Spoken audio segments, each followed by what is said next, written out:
আপনাদেরকে আমি এও মনে করিয়ে দিতে চাই, ওই মহোদয় একটি বিজ্ঞাপন আছে আকাশে তারা তারা আছে, বাবা এবং মেয়ের একই জমিনে দৃষ্টিভঙ্গি কিন্তু আমি তাহলে এখান থেকে ওই মহোদয় কিন্তু মাধ্যমে যে ডেটা আমার আছে সেই ডেটা অ্যানালাইসিস করার পরে আমি এখানে মামলা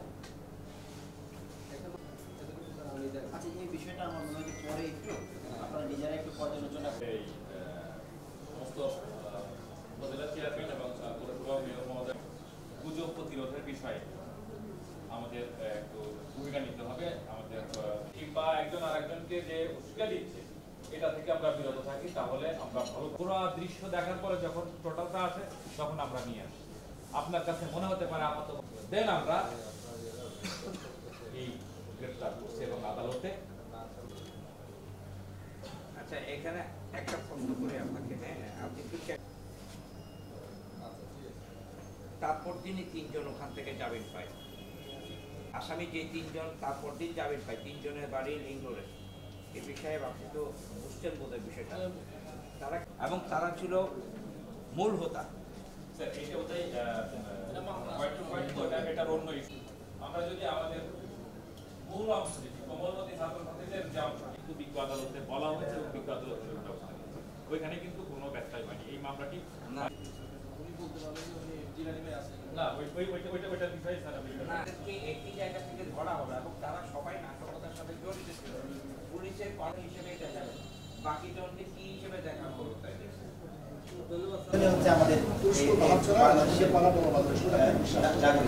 আমার মনে হয় এই বিষয়ে আমাদের অ্যাওয়ারনেস আরো বেশি বাড়ানোর প্রয়োজন রয়েছে। আমরা উনি যেটা বলছেন আমরা আমরা একটু পানি উন্নয়ন বোর্ডের রুগীদেরকে মোটামুটি মুভমেন্ট করানো যায়, সেই খানির রুগীদেরকে কিন্তু এখান থেকে মুভমেন্ট করানো যদি কোনো আইনজীবী দিয়ে পারেন, আপনি যদি ব্যবস্থা করতে পারেন বা আমাদের সরকারের পক্ষ থেকে ডাক্তার আছে যদি ব্যবস্থা করেন, আমাদের ডাক্তার আছে নিশ্চিত করতে চাই যে মামলা হয়েছে বিভিন্নভাবে বলা হয় রাজনৈতিক মামলা, আমি কোনোভাবেই বলি না এটি রাজনৈতিক মামলা, আমি বলি এটি ক্রিমিনাল অফেন্স।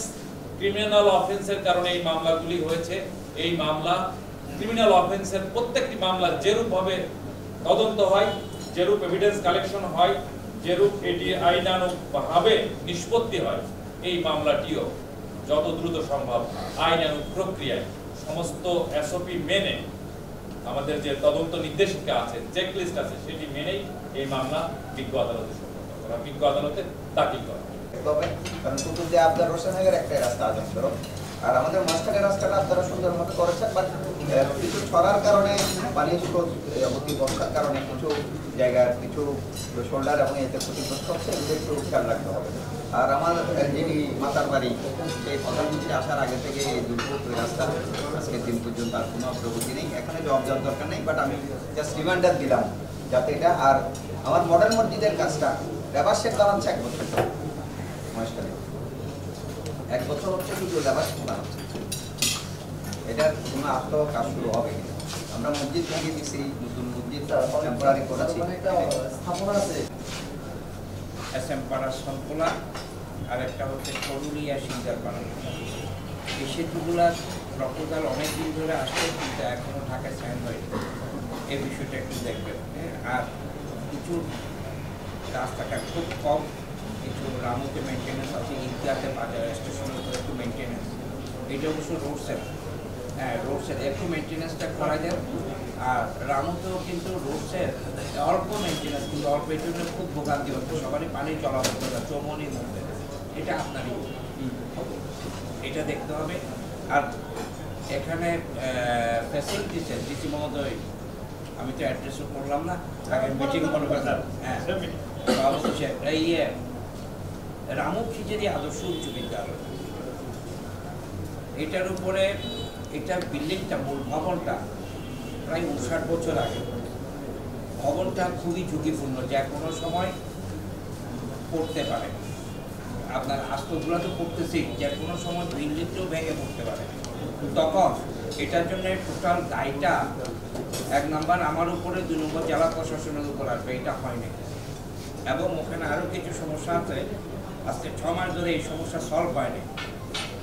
এই সমস্যাগুলো সলভ, আপনি জানেন বিল্ডিংয়ের গণপূর্ত, আপনি গণপূর্ত আছেন, এগুলো তো সব আমাদের বাচ্চা। একটু আপনি ভিজিট করেন, ভিজিট করে রডগুলো একদম ভিতরে নষ্ট হয়ে গেছে রডগুলো। এটা যত তাড়াতাড়ি অ্যাবান্ডন করে, আমাদের বিল্ডিং আছে ওখানে প্রয়োজনে 5 তলা 6 তলা বিল্ডিংগুলো একটা রিপ্লেস হয়ে গেলে এটা কাভার হয়ে যাবে।